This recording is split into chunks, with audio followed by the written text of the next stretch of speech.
Every Christmas season, horror fans are trying to find new Christmas horror films that they can sink their teeth into.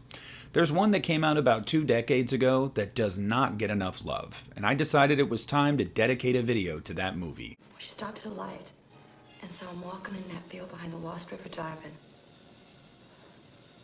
Julie said he was so creepy.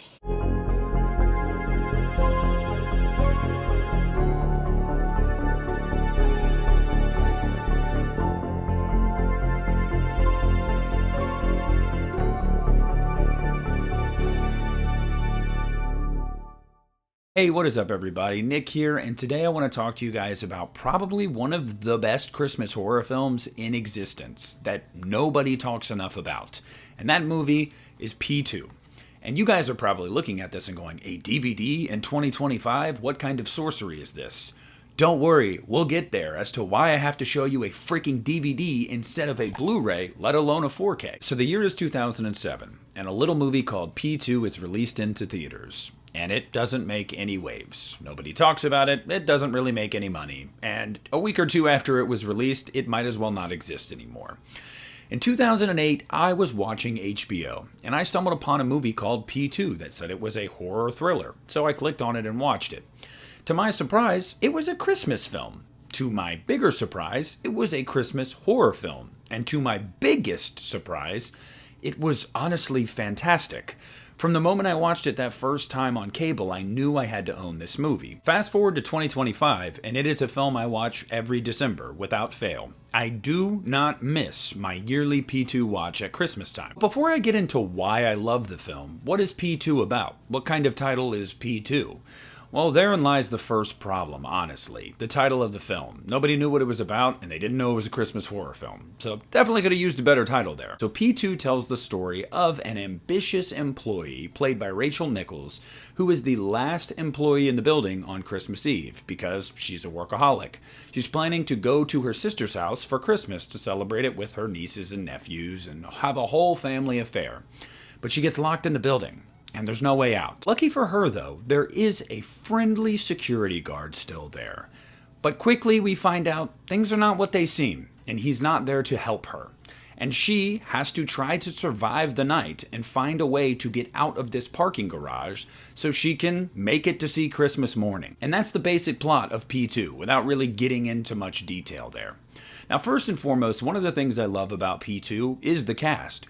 Rachel Nichols is fantastic in this movie. Like, I love her on screen. Of course, she is gorgeous, but she is also such a badass and a fighter, and the way she acts with her face and her eyes, specifically to sell fear, I mean, it is a damn good performance. Then you've got Wes Bentley as the security guard. And yeah, it's believable that he could come across as this cuddly, teddy bear, when in reality he's kind of a psychopath, to put it mildly. And he's fantastic too. When he goes full rage mode, he totally sells it. I think that the setting itself too is honestly great because it's super claustrophobic. Being trapped in a building/parking garage and trying to find any which way out, but there literally is none, is claustrophobic, even if the building is large, and this film utilizes its setting to great effect. We have a gag in an elevator that is honestly fantastic. We have a gag with a gate to the parking garage that has to do with a fingernail that still bothers the absolute shit out of me. Or the fact that you can't get any cell service in parking garages. I mean, go down the list, they utilize this setting perfectly. There's also an insanely demented scene having to do with somebody duct taped to a chair in this parking garage that from the first time I saw it might have been the moment where I was like, yeah, this movie kind of rules. The next thing this movie does really well that so many holiday-centric horror films don't is nailing the vibe, the atmosphere, the aesthetic. It makes it look and feel like Christmas. Being so secluded in a place that generally wouldn't look very Christmassy, they do a great job at highlighting certain things, whether that be the cold, the snow, or the fact that they're playing Christmas music over the PA speakers. I will never hear Blue Christmas from Elvis Presley the same way again, ever in my life. The first thing I think of is this movie. Santa Baby, first thing I think of is this movie. And it just goes to show that you don't have to have this open world, huge, big budget movie to do that. Sometimes being stuck in a parking garage, you can still make it look and feel like a Christmas movie, and this movie does that in spades. I also just love the pace of this film. It starts off very simple, it's Christmas time, she's stuck at work, you get introduced to the security guard, you like this guy, you believe him. And then things go south, and they go south fast, and it descends into madness by the end of this film. The final act of this movie is just insanely memorable and wildly over the top. If you're somebody that likes slow burn and suspenseful movies, you're gonna find a lot of that in the first half of this movie. The pacing is done really well. If you're somebody that really likes the over-the-top insanity, you're gonna like the third act of this movie. If you like a Christmas film, specifically a Christmas horror film, you're gonna like this movie. If you like a strong female lead that really brings you in, makes you root for her, and is believable, you're really going to like this movie. Over the years, I've found it super frustrating that I don't hear people talk enough about this movie, because I just don't get it. I've always felt like from the first time I saw P2, it was one of the better Christmas horror films. Sure, it doesn't have a killer Santa, but it's got everything I need for a good horror film, let alone a good Christmas horror film. And at the beginning when I showed you guys that DVD, that only furthers what I'm saying about how this movie just doesn't get enough love.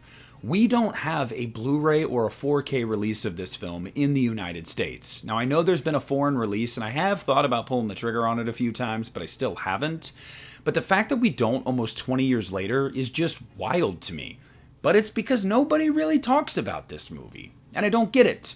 We talk about movies like Silent Night, Deadly Night 2, which I just don't think is a good movie. Aside from the Garbage Day line, that's not really a very memorable film.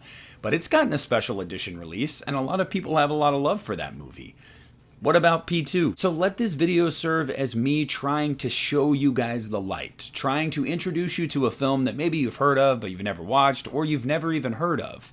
Some of you I know are looking for new movies every year around this time of year to watch. We talk about it all the time in the comments section. If you haven't seen this, watch it, please. And then comment down below and tell me what you thought of it. Was this something that just totally slipped your radar, or had you just never sought it out? You knew it existed, but you just didn't really care. Whatever it may be, I love when people can actually get turned on to these things and give them a chance, because I feel like the only chance we stand of getting a truly great release of this film is if more people start to demand it. And as somebody that's been a fan of it for almost 20 years now, I want nothing more than to have a special edition of this movie. P2 hits all of the beats you need a horror film to hit in order for it to be good. I genuinely don't have a complaint with this movie. And I feel like if most of you guys give this one a chance, you won't either. But I want to hear down below in the comments section what you guys think. Have you seen this movie? If so, what did you think of it? If you haven't seen it, are you going to watch it now? And if you do, will you tell me what you think? Whatever it is, please sound off in the comment section down below. I want to thank you guys so much for watching this video. Please make sure to leave it a like, subscribe to the channel if you haven't already. This is Nick at the Lost River Drive-In, and I'm pulling out.